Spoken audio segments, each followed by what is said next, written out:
രാമായണ കഥ പാടി പറഞ്ഞിടം കേട്ടുകൊള്ളുക നീ അൻകിളിയെ, കേട്ടുകൊള്ളുക നീ അൻകിളിയെ.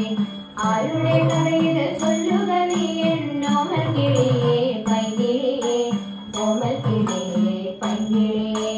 രഘുവംശവീരനാം ശ്രീരാമചന്ദ്രന്റെ അയനമണി കഥ അൻകിളിയെ, അയനമണി കഥ അൻകിളിയെ.